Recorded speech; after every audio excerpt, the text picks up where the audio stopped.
All right, good evening, everyone. Good evening, good evening. We are continuing Emeretz Hashem tonight. I know that last week I said it was the last week of Kapitel Ayin Aleph 71, but the truth is we're going to spend one more week on this particular Kapitel of Tehillim. There are sheets, if anyone needs, there are sheets, source sheets right up here. I don't know if they're by the Bima also. Probably not. Are they by? Yeah. Good, or over here. Thank you. So we are continuing Emeretz Hashem tonight in Kapitel Ayin Aleph 71. We dedicate our learning Emeretz Hashem in the Schus Refuah Shalima for Sarah Bas Ita Devora. We hope that in the merit of our Talmud Torah sheet, together with Kol Cholei Yisrael, will have a complete and enduring refuah. So let us begin. So remember again, last week's shir, we actually spoke about the incredibly riveting pasuk of Al Tashlichini Le'ezigna Kichlos Kochi Al Ta'azveni. So we saw that again. I highlighted it over here in source number 1. Again, you know, this is not the pasuk that we're focusing on.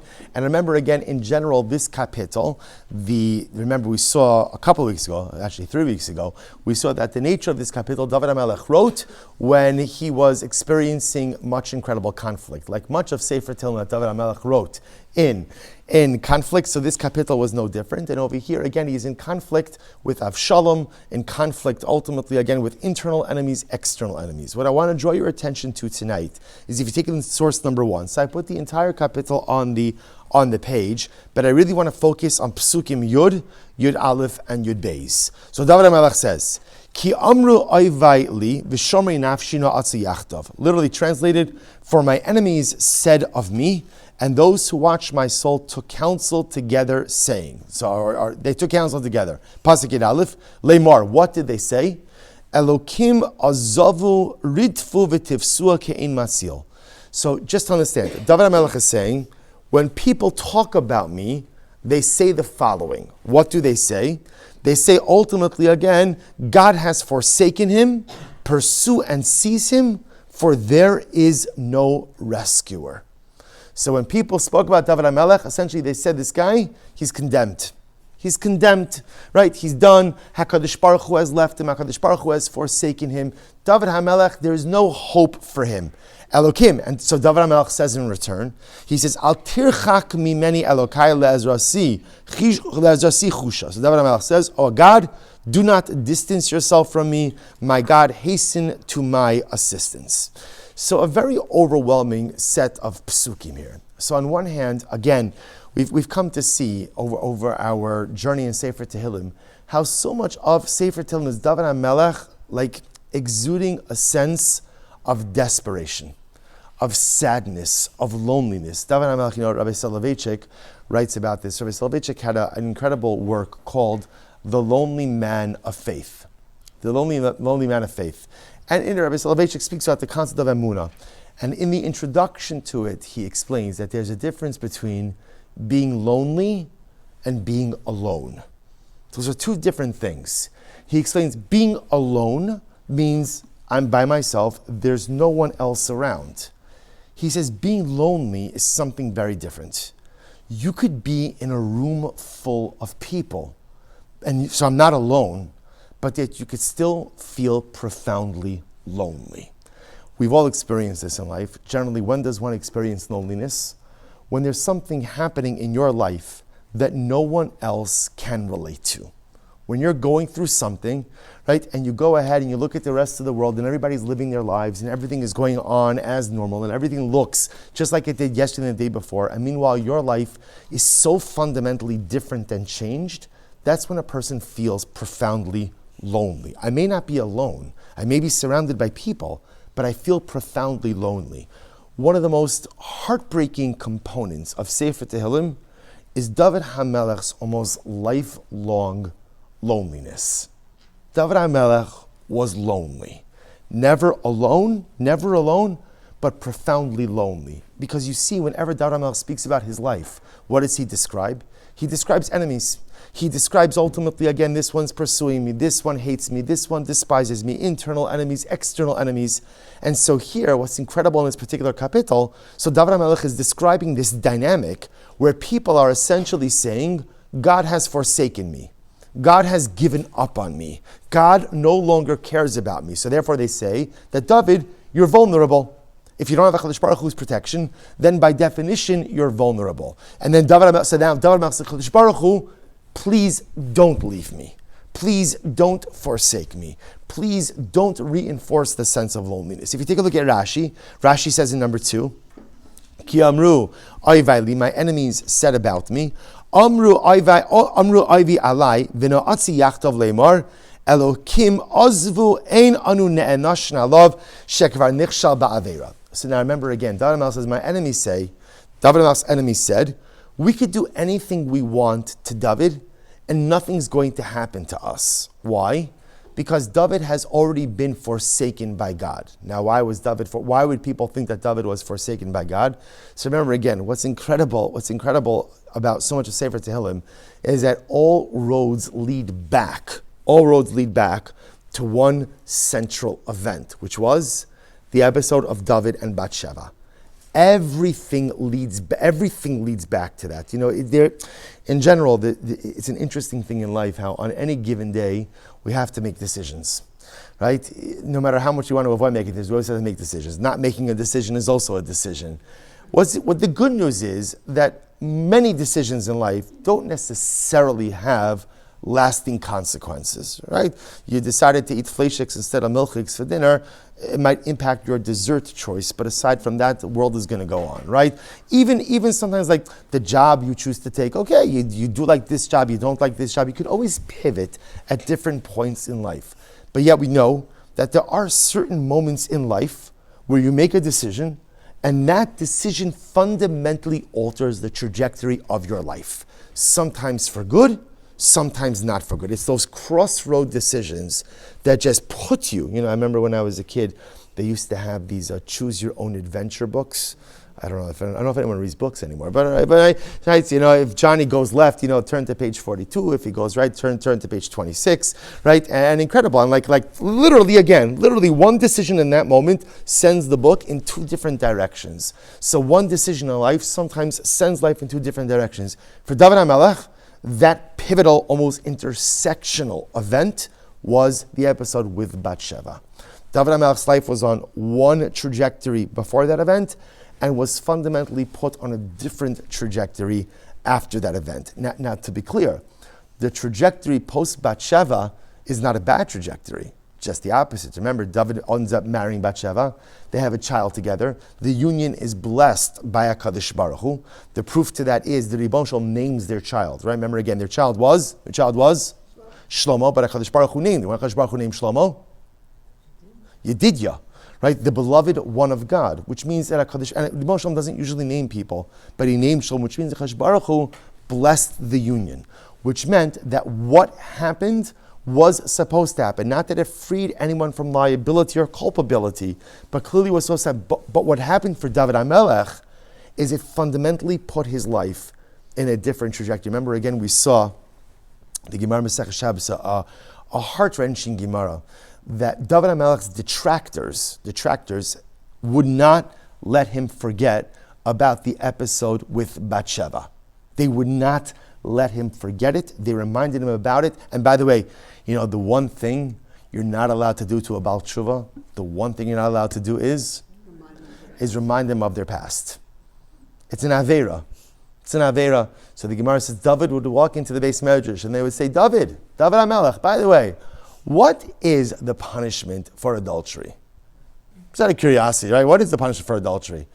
And David HaMelech obviously would be profoundly humiliated. And he would say, there's good news and bad news. There is a punishment for adultery, but the good news is you have a portion in the world to come. But when you embarrass someone, you lose your portion in this world and in the world to come. Why am I sharing this with you? Because this was what David HaMelech had to contend with each and every day of his life. And so here in this pasuk, he's saying, my enemies say to me, David, God does not want anything to do with a guy like you. Not a guy who behaves. I know it sounds strange for us to speak about David HaMelech like this, right? David Malka Mashiach, David HaMelech, the father of the dynastic monarchy, the father of Messianic line. But as we always say, when do great people become great? When do they become great? Right? When they're dead. Right? Generally, great people are treated like garbage when they're alive. Suddenly, again, when they die, that's when everybody, it's an incredible thing. You go to a Levai Rachmana litzlan. The incredible thing is when they take the Aron out everyone stands up. Everyone stands up. The same person during their lifetime, people might have ignored, right? People might have marginalized, peripheralized, mistreated, but we have a profound respect for the dead. So therefore, again, great people often only really become great or recognized as really great posthumously. That's just the way that it works. So David HaMelech is saying in this particular kapitel, HaKadosh Baruch Hu, everybody's saying, you've washed your hands of me. Everyone's saying, David cannot have a relationship with God because God would not want a relationship with a person who does stuff like he did. Kadosh Baruch Hu would not want that. And David says to Kadosh Baruch Hu, I'm asking you to please not wash your hands of me. I'm asking you to please not reject me. We've seen this theme a couple of times already. I'm asking you not to distance yourself from me. Elokim, al tirchak mimeni. Do not distance yourself from me. Elokim la'ezra si chusha. Kadosh Baruch Hu, when I call out to you, I need you to be there. So look at number 3, the Eben Ezra. So the Eben Ezra says as follows. The Eben Ezra says, V'shomrei nafshi. There's one more piece to this. David HaMelech says, V'shomrei nafshi. Now, what's interesting to note is as follows. If you go back to number 1 for just a second. I'm sorry, we're jumping around here. If you go back to number 1 for just a second, look at Pasuk Yud. So what does David HaMelech say? Ki amru oivai li. My enemies said about me, V'shomrei nafshi no'atzu yachdav. Now, how would you translate the phrase Shomrei Nafshi? How would you translate that? Literal translation? People who guard my soul. Does that sound like friend or foe? Friend. Sounds like friend, right? Which is interesting. So what does it mean, Shomrei Nafshi, right? What does that mean? So the Eben Ezra says something incredibly profound. The Eben Ezra writes, number 3, he says, Shayisi mechashev shem ozrai v'no'atzi yachtav imoivai. David HaMelech says, it's not just that people turned against me. It's not just that I have to contend with people who dislike me. But he says, you know what the most painful part was? There are people who I thought were my friends. People who I thought had my back, and they betrayed me. You know, that I have enemies, David HaMelech says, okay, we all have enemies, right? We all have people, unfortunately, that we don't like, and people that don't like us. That's just the nature of the world, especially, again, a person in a leadership position. But at least David HaMelech says, I thought that I had people on my side. I thought that I had friends. I thought that I had allies. And then it turned out that even my allies were really plotting behind my back. You feel from David HaMelech's words, like, again, going back, that profound sense, David HaMelech is never alone. But you hear in his words that profound sense of loneliness. So here David HaMelech is saying, this is what people say. This is how it makes me feel. And now, Kadosh Baruch Hu, what I'm asking of you, what's the ask? The ask is, don't abandon me. The ask is, don't abandon me. Now, what's incredible, and this is why I couldn't move on from this kapitel without exploring this a little bit more. What's really fascinating about this is David HaMelech saying that because I sinned, because I made a mistake, people said I'm worthless. That's the bottom line. Because I made a mistake, people said I'm worthless, and therefore not deserving of God's love and not deserving of HaKadosh Baruch Hu's protection. And so David HaMelech says, HaKadosh Baruch Hu essentially proved them wrong. Give me your love, give me your protection. So what's interesting is, okay, now go back up to number 1 for just a moment. So how does the kapitel end? Because this is actually the last week we're doing Ayin Aleph. We're going to move on next week in Meretz Hashem. So how does the kapitel end? Look, so what's the concluding phrase? So Pasuk of Dalit 24, source number 1, last Pasuk. Gam l'shoni kol hayom teget tzidkasecha, ki boshu, ki chafru mevakshe ra'asi. Also my tongue will utter your righteousness all the days. For those who seek my harm are shamed, for they are disgraced. So what's interesting is, by the time we get to the end of the kapitel, what happens? David HaMelech is on top. David HaMelech is redeemed. David HaMelech ultimately is exonerated, right? And all of those who sought to harm him, ultimately, again, themselves are disgraced. Now, we know already, so remember, all of this is happening in one chapter. So obviously, nothing's changing, in that, like situationally, nothing's changing over the course of time that David HaMelech is writing these words, right? Yet, what's changing? So situationally, nothing's changing. What's changing? His attitude is changing. So the question becomes, and this to me is what I thought was incredibly intriguing, is how does one undergo this attitude change? Right? Because think about it for just a moment. we all have moments. All right, the David HaMelech situation was an amplified one, but the truth is we all have moments where we make really bad mistakes. And the aftermath of those mistakes, how do we generally feel? Right? Like a zero. I feel like a nothing. I feel like literally I'm done. I made the big, quote unquote, the biggest mistake of my life, and I'm done. And just like, that's it. It's a dead end. It's a dead end. And if other people know, so that's, by the way, that's even only in a situation where you know about your mistake. And then if other people know about the mistake, right, the humiliation, the pain, the embarrassment, put that all together, and really I feel like this is the end of the road. It's the end of the road. And yet David HaMelech says you could feel that way, and yet bring yourself back from the brink. You could feel so despondent, so hopeless, this feeling like life is never going to get any better, and yet, between Pasuk Yud and Pasuk Chavdalid, 14 verses, you could fundamentally change the way you feel about yourself. I think as we get older, we recognize, there's the famous Vart of the Sanzarav. Sanzarav said, famous idea, I don't think it's often attributed to him, but it was his statement. Sanzarav says, when I was a young man, I planned on changing the world. As I got a little bit older, I decided I'm going to try to change my country. As I got a little bit older, I'm going to try to change my town. I got a little bit older, I decided I was going to try change my Hasidim. He said, now I am an old man, and I recognize the only thing I could change in this world is me. But it takes a lifetime often to get that. So obviously, what's happening over here in Kapitel Ayin Aleph is, nothing is situationally changing for David HaMelech. What's only thing that's changing in David HaMelech is his perspective, and more specifically, his perspective of himself, how he views himself.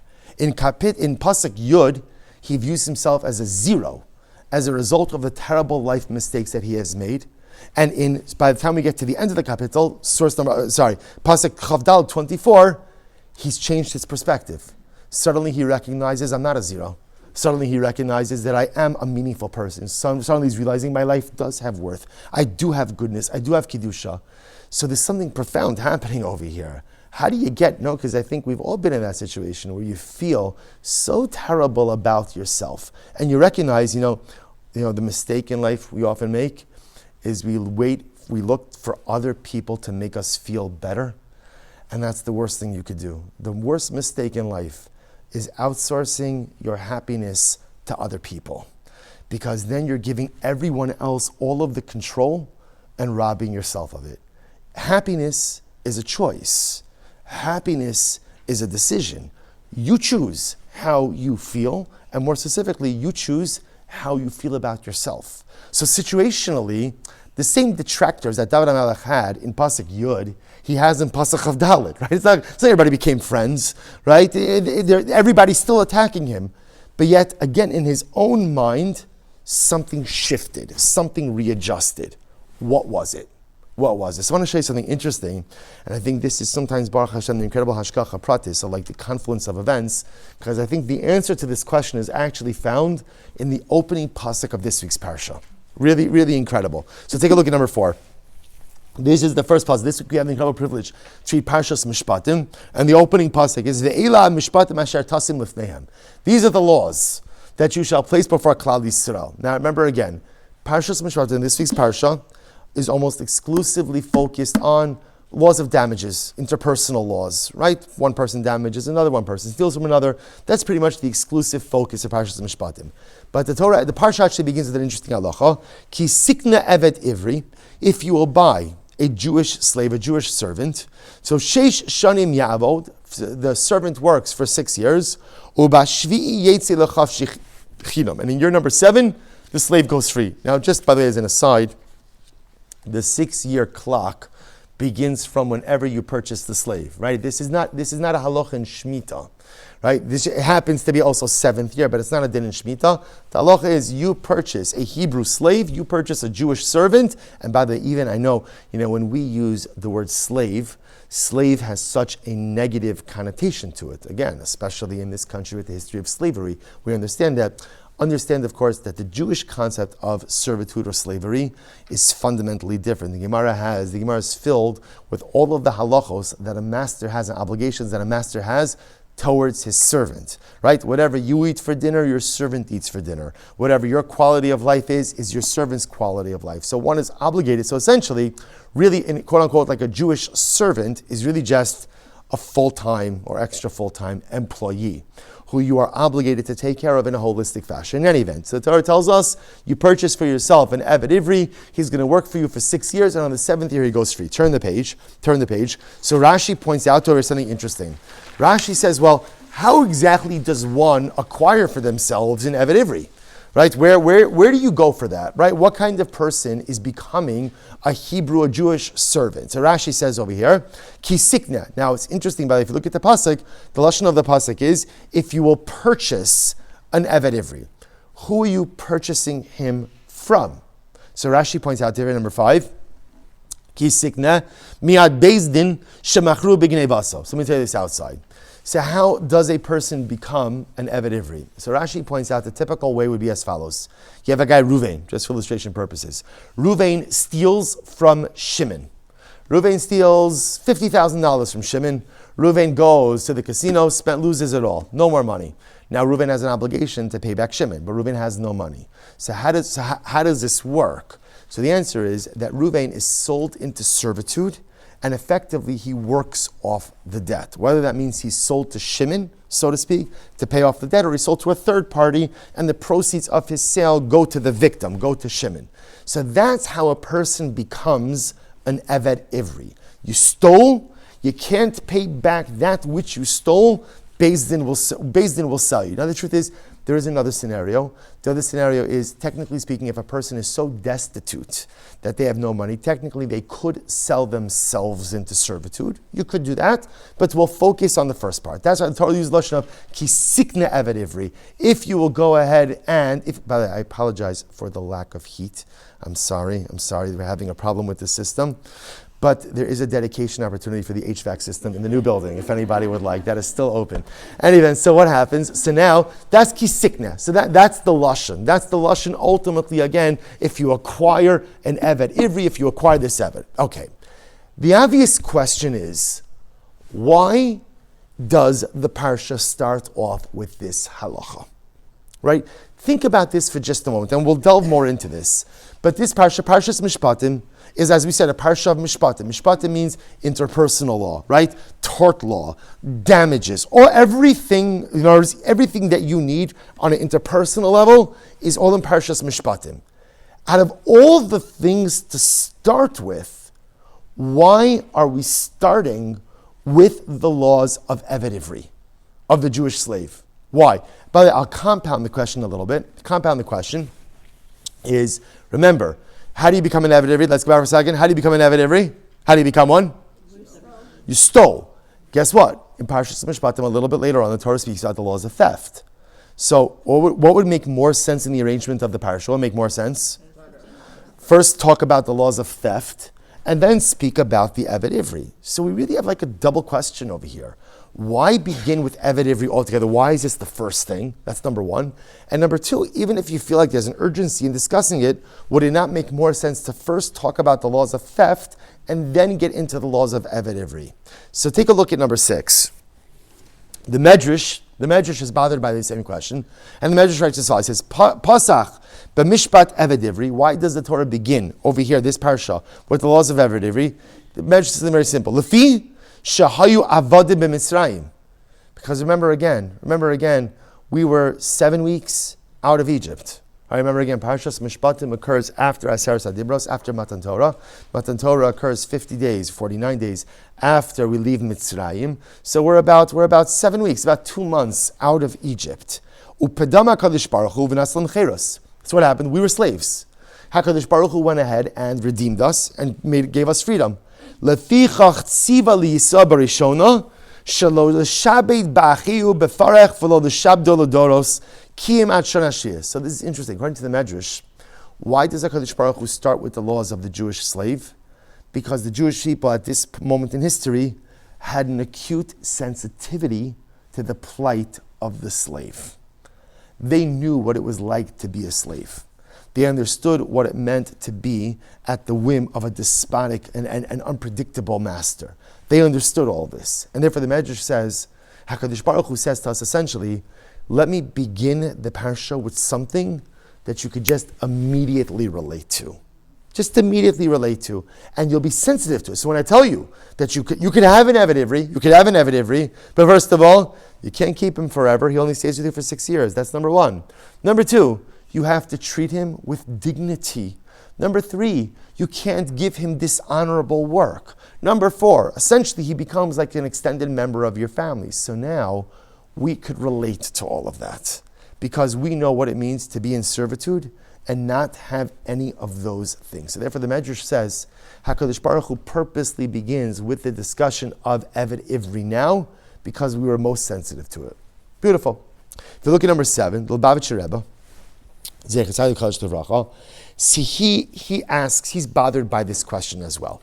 He's bothered, in other words, and again, the Rebbe actually asks it in a little bit more of an expanded way. So number one, he asked the question that we said before, which is, even if you feel compelled to go ahead and discuss Eved Ivri in the beginning of the parasha, the laws of theft should really be brought down first, and then the laws of Eved Ivri. He also adds in one more technical point, which we're not going to delve into, but just quickly, the laws of Eved Ivri only apply when?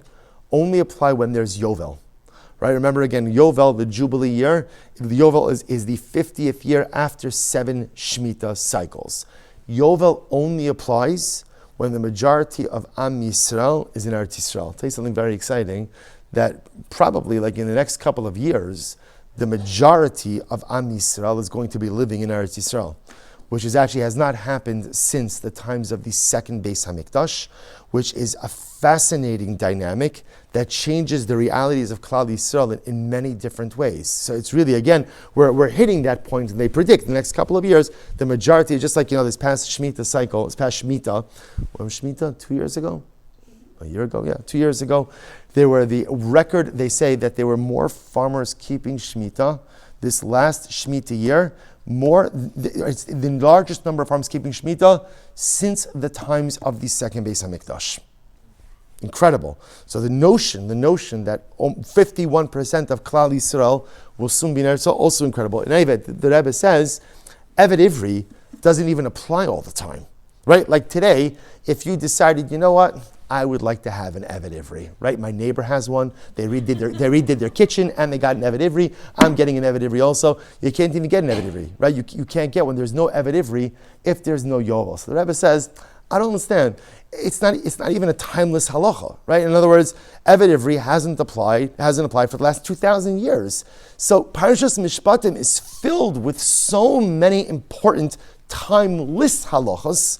Why not begin with something from there? Why begin with Eved Ivri? So look what the Rebbe says, and this is really incredible. He says as follows, skip to paragraph Hey. I put more on the sheet than what we're going to cover. You can look at it on your own, but look at paragraph A. So here the Lubavitcher Rebbe says something so incredibly beautiful. He says, Tchunasam shala mishpatim misbatas b'miyucha b'dinei Eved Ivri. The Rebbe says it's because, part of the beauty in Torah, right? Everything in Torah has 2 different levels of understanding. There's ultimately, again, the stated, and I don't want to call it superficial because nothing in the Torah is superficial, but we'll call this like the stated or surface understanding of what the Torah is saying, and then there's the panemius. There's the inner neshama, the inner meaning, the inner depth, and every single word in Torah, every single word HaKadosh Baruch Hu gave us has like this surface meaning and this panemius, this deeper meaning. The Rebbe says, let me tell you what the panemius, what the inner meaning of Eved Ivri is. And look what he writes. Paragraph A. This is incredible. He says, Eved Ivri, hu adam nochos biyosim bechinas ruchnis. An Eved Ivri, if you think about this, just on a basic level, an Eved Ivri is a guy who is on the lowest level of ruchnius. Lowest level of ruchnius. Adam shenit bas bigneva, Va'af nimkar b'shel kach le'eved. So remember again, just let's understand for just a second. If you're an Eved Ivri, right? Let's go through this. What have you done? Number one, you stole. What don't you have? Money. What else don't you have? Status. Good. What else don't you have? Friends or family. Remember again, that means there's no one in my life who's here to bail me out. Right? That's now, by the way, if you kind of draw like a little bit of a psychological sketch over here, right? What is the primary personality trait of a thief? Primary personality trait of a thief? Selfish. If you are selfish, you're going to have a really hard time forging relationships. And if you're selfish, even if you're able to have relationships, you're going to have a really difficult time going ahead and maintaining relationships, because the most important thing in creating and maintaining life relationships is selflessness, a willingness to give and be there for the other. So this guy stole, selfish, no friends and family to bail him out, which probably means that there's an ongoing portrait of selfishness, selfish behavior, self-service. It's all about me, all about what I want, all about what I need. It doesn't matter that it belongs to you. It doesn't matter. It's all about me, a selfish human being. So therefore the Rebbe says, this guy is really on a very low level, an incredibly low level. He says, so now, he's stolen, no relationships, selfish, sold as an Eved. Nitan haya lachshov she'adam chazeh ein harosh ne'asak bo, so again, you would be tempted to think that the Eved Ivri, this guy, is not deserving of our attention. You make your bed, you sleep in it. You're going to be a selfish human being, and that's the way you're choosing to conduct yourself. You reap what you sow. If you're selfish, no one's going to be there to bail you out. There's not going to be an shoulder to cry on. You're selfish, then that leads you to a life of just selfish activity, like stealing and taking from things that are not yours. So again, instinctively I would have said, such a person, he's not our obligation. He's not our obligation. Let him figure it out. However he's going to figure it out. Like you said, you made the bed, now you sleep in it. That's what you would have thought. Turn the page, paragraph Vav. So the Rebbe says something amazing. He says, "Bedinim elu milamedes asonator." Yet by these halachas, and remember again, I just mentioned some of these halachas to you just in passing. The obligation that a person has towards his Eved Ivri, the level of care, the level of concern. By the way, I didn't even get into. There's another fascinating halacha. Do you know that when your Eved goes free, there's a mitzvah of hanaka. Right? What is hanaka? You have to give him startup capital. This is wild, right? This is why it's actually the Torah financially disincentivizes buying Jews as servants. Torah doesn't want you doing it, so it makes it incredibly difficult, and probably in the grand scheme of things, a losing proposition. When he leaves, he now is going out into the world, right? He's been rehabilitated. You have to go ahead and give him startup capital. So therefore the Rebbe says, Chash Baruch Hu teaches us, Shagam Adam Nachos Zeh. Roishi Yasku Bo Ubil Chosav Viaf Bo Yeshlino Bekaved Bechased Uberachamim Lefarnis also Ves Ishto Ubanov Ubevoa Is Af L'Shakraro Chavshi. So this is incredible. Even this guy, who from the societal lens is a zero, this guy who from a societal lens has divested himself of all holiness, of all goodness, this guy from a societal perspective is the very embodiment and personification of just sustained selfishness. This person who I'd rather say, you know what, I don't want anything to do with this guy. What does Chash Baruch Hu say? Take care of him. Take care of him. Give him a job. That essentially what Abdus is. By the way, it gets even better. If he happens to be married and has children, guess who's responsible for taking care of his wife and children while he's in servitude? The master. The master. So bring him into your home, give him a job, give him a parnasa, give him a place to live, give him good food, take care of his family, give him an honest living, and when he goes free, ultimately give him startup capital. Give him startup capital. The Rebbe says, second paragraph in paragraph Vav, Dine Eved Ivri Mishkafim. So therefore, what do the laws of Eved Ivri teach us? Eifo es chashivusa u'ma'alaso shel haguf ha'yehudi, chashivus shehi nitzchis ve'ina mishtana li'olam, tiya ramasu haruchana shel yehudi asher tiya. This is so incredibly beautiful. Essentially says Lubavitcher Rebbe, do you know what Eved Ivri teaches us? Eved Ivri teaches us that no matter how badly a person messes up in life, you're not a zero. No matter how badly you mess up in life, you have not divested yourself of your personalistic goodness. No matter how many wrong turns, no matter how many poor decisions you have made, HaKadosh Baruch Hu, and by extension Klal Yisrael, never washes its hands of you. We are not, sometimes you like to think that we are what's the expression? We are the sum or the composite of all of our decisions. Sometimes we're not. Sometimes the sum or the composite of all my decisions equals to zero, because I've made a lot of poor decisions in my life and they've gotten me nowhere. Even if I've really engaged in systemic poor decision making and just went on so many bad paths and did so many bad things, and ultimately, again, it'd be tempting to think that I'm a zero. I'm not. And who proves that? Eved Ivri. Because if you would think that anyone is going to be a zero, it's going to be this guy. It's going to be this guy. And yet, what does the HaKadosh Baruch Hu essentially say to the greater community? Don't give up on this person. Don't give up. Bring him in. Give him a life. Literally, again, like nurture him back to health. It's interesting. The word for like the startup capital is ha'anaka, right?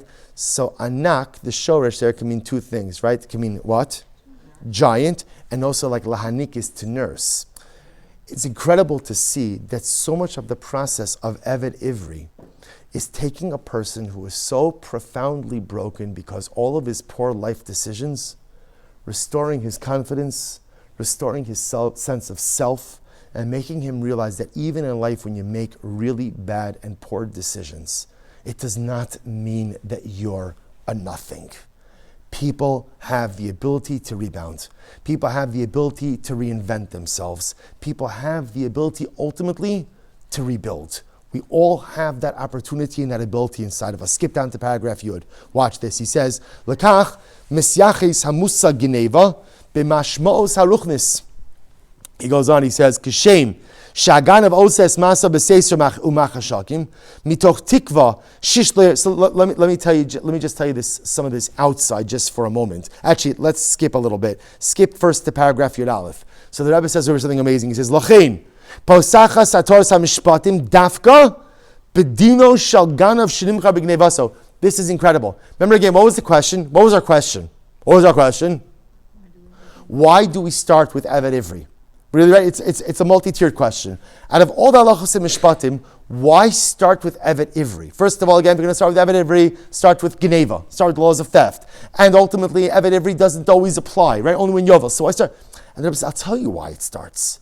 Because the way HaKadosh Baruch Hu opens up our journey into Yiddishkeit is with the most important life lesson. What is the most important life lesson? Well, the most important life lesson, that making bad decisions in life doesn't make you a zero. Making bad decisions in life makes you human. Now, making repeated bad decisions in life may make you foolish. But even if you're foolish, you're not a zero. HaKadosh Baruch Hu starts off with the halachos of Eved Ivri, because what Eved Ivri teaches us is that even if we mess up badly in life, even if we're selfish, even if we disregard others, even HaKadosh Baruch Hu, even if we live lives of self-centeredness, and even if we live lives where we just literally lose sight of everything that is important, and as a result, I make some tremendous mistakes, I have the ability to rebound. I have not divested myself of my personalistic holiness. I have the ability to be nursed back to health. I have the ability to be nurtured back to health. I have the ability to get myself together and rebuild myself in my life into something more beautiful. He goes on, he says, look at Aleph. Lochein, posachas hatoras hamishpatim dafka bedino shalganav shinim kar b'gnevaso. Therefore, the Torah purposely begins the parasha with the halachos of the ganav who sold. Shekein la'achar matan Torah mishenotzar avsharas likashal b'gneva notzar hatzorach lilmod lahorish shegam mishenichshal b'kach yesh lo tikun. Torah is teaching us that no matter how badly you mess up in life, you could fix it. Now, let's qualify that a little bit. There are times in life where we make mistakes and the mistakes can't be undone, right? The mistakes are there. And the results sometimes cannot be undone, right? You can't turn back the clock on certain things. But even when you can't turn back the clock, you could still plot a new path forward. You're right, I can't change the past. We just had it in today's daf. The Gemara spoke about the idea that once coins become tarnished, because they used to have their coins were like real silver, once it becomes tarnished, you can never really get it back to that original shine. And it's an incredible metaphor for life, that there are times, especially as we go on in life, there are things that I've done, and it kind of leaves the tarnish. The tarnish is there. Right? I'm not the same person now that I was 20 years ago, because I made a lot of wrong turns and a lot of mistakes, and hopefully some of them I was able to kind of, reverse out of, but some of them I couldn't. The damage was done. But even if the damage is done, that doesn't mean you can't build something beautiful going forward. That doesn't mean that you can't plot for yourself a new direction. Who teaches us that? Eved Ivri. Eved Ivri is the guy who hit rock bottom. He has nothing. He has nothing in life, literally, physically, materially, nothing. He has no one because no one is helping to bail him out. So you would think a guy who has nothing and a guy who has no one literally hit the bottom of the barrel. Such a person, they're done. And Chash Baruch Hu comes and teaches us the laws of Eved Ivri to teach us that even such a person like that ultimately, again, has a tikkun. Right? That person could be fixed as well. The Rebbe ends off in paragraph Yud Beis, actually quite beautifully. He says, Uma tikkun zeh, how does the Eved Ivri rectify himself? Right? How does he change things around? Sheish shanim yavod ubashviyas yetzi lechav shechinam. This is actually quite beautiful. How does the person fix himself? The Rebbe says, Alav letakin es ma'asav ayidei avodas hatshuva. This is actually very beautiful interpretation. Sheish shanim ya'avo, which means for 6 years, although the Rebbe is using more as a metaphor, you have to engage in avodas Hashem.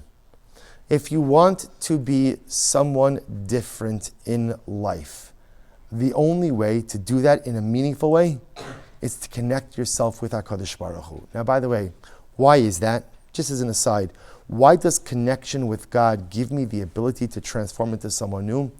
It's very simple.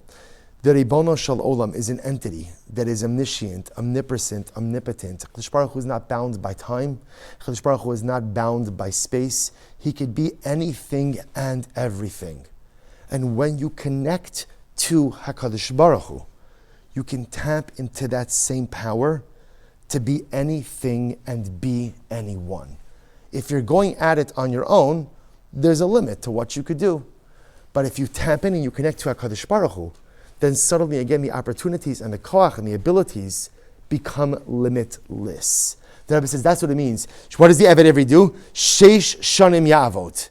If you're willing to put in the work, right? Change is, you know what the challenge is? You know what the challenge is? We all want change. But what don't we want? What don't we want? We don't want work. Right? So I want to go, right? It's like I want the therapist, the rabbi, the teacher, just like give me that like golden piece of advice that is going to flip the switch and now ta-da, right? I'm a new person. Or give me the pill, right? Give me the thing that's going to like, and again, absolutely, sometimes the medication absolutely helps. And of course the therapy helps and the guidance helps. But at the end of the day, it's work. It's work. If you want to change in life, the only way that happens is sustained work. Sheish shanim ya'avod. If you're willing to plug away, and by the way, it's not just a day, it's not just a week, it's not just a month, 6 years. And by the way, it's not just 6 years, it's much more than 6 years. But 6 years represents sustained effort. And if you're willing to put in the sustained effort, then what? Ubashviyas yetzi lechav shechinam. Then in year number 7, at some point down the road, you will be free from the baggage that has weighed you down. If you're willing to do the work, right? If you're willing to work your personal program, if you are willing to commit yourself to HaKadosh Baruch Hu, and you're really willing to put in the effort to affect change for a sustained amount of time, the change will stick. One day you will go free from your baggage. One day you'll be able to leave that other stuff that is so negative and so nasty and so terrible and so dark. I can leave it behind and I could become someone new. That says the Lubavitch Rebbe. It's incredible. That says the Lubavitch Rebbe is why HaKadosh Baruch Hu begins Parshas Mishpatim with the laws of Evet Ivri. Not because it's interesting, because it's not, right? Not because, right, somehow, again, the halachas are fascinating. They are, but why this? Because Kadosh Baruch Hu is trying to teach us the most important lesson of all, which is, when you mess up in life, do not give up on yourself. When you mess up in life, just know that if you're willing to put in the effort, and you're willing to do the work, and you're willing to put in sustained work and sustained effort, you too could affect change in your life. The most incredible, overwhelming lesson. Let's bring this full circle, and I want to conclude. So now, full circle. So remember again, what happens? We went back, right? What was happening for David HaMelech in Kapitel Ayin Aleph, right? Remember again, what was happening? In Pasuk Yud, David HaMelech is all despondent. My enemies are telling me, my enemies are saying, ultimately my enemies and even my friends, who I thought were my friends, are backstabbers, and now they're also saying, everybody's saying, God has forsaken this guy. Why did God forsake David HaMelech? Why did HaKadosh Baruch Hu forsake David? Or why would people say that HaKadosh Baruch Hu had forsaken David HaMelech? Because of his negative behavior, because of his dramatic mistakes. So everyone says, I've made such mistakes. Essentially, look at David. He's an Evet Ivri, right? He's that guy. He's that guy that took something that did not belong to him. He is that person who exhibited selfish behavior. He's that person who only thought about himself. HaKadosh Baruch Hu doesn't want anything to do with such a person like that. And remember again, by the time we get to the end of the kapitel, what happens? David HaMelech says, Gam Lushoni Kol Yom Teg Yatzichot. By the end of the kapitel, David HaMelech is hopeful, optimistic. Where did David HaMelech's optimism come from? Where did the internal shift come from? And perhaps the answer is, where did it come from?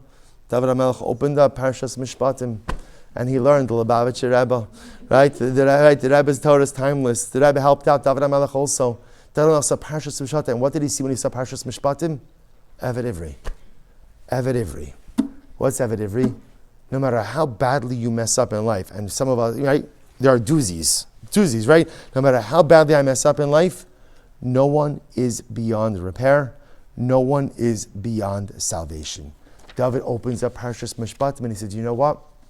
I'm going to be fine. I'm going to be fine. But do you know why David HaMelech was fine? Because he committed himself, like the Rebbe says, to Sheish Shanim Yavod Ubashvias Yetze L'chav Shechinam. David HaMelech was fine because he committed himself to a lifetime of work. Because he committed himself to the quote-unquote 6 years of intense, personalistic, comprehensive, cathartic change. And if you're willing to do that, Ubashvias Yetze L'chav Shechinam, then you too, like David HaMelech, could move past your personal baggage. That's the change that David HaMelech undergoes in Kapitel Ayin Aleph. It wasn't a change by anyone else, because remember, I say this all the time, remember, did the people in David HaMelech's life, did their attitude change towards him? Did that change? No, we saw it many times. Remember, David HaMelech is on his deathbed. What's happening when David HaMelech is on his deathbed? What's happening? His son, Adoniyahu ben Chagis, is proclaiming himself as king. David is dying. Just let the man die in peace. No one let him live in peace. Let him die in peace. David HaMelech can't even die in peace. His enemies were literally again at his doorstep till the moment he left this world. So David said, I'm never going to find forgiveness, and I'm never going to find a sense of inner quietude, and I'm never going to find simcha from anyone external. It's got to come from inside. And so I know that if at the end of the day, if I become that Evet Ivri, if I become that person who, although he made mistakes, pledges himself to a process of change, a process of self-evolution, a process ultimately, again, of cathartic, comprehensive change, then a bashvias yetze l'chav shechinam. Then there comes a point in time where the mistakes of the past become just that, a piece of the past, and don't have to be part of my present, and don't have to be schlepped with me into the future as well. And of course, a profound lesson for all of us. What's true for David is true for us as well. All of us have those moments in life where we make such a big mistake, we say to ourselves, you know what, that's it, I'm done. You guys are very young. You don't have these experiences yet, right? But you'll speak to people a little bit older who have the, right? So again, you have those moments in life where you're like, I'm done. And by the way, the incredible part is, everybody has those moments.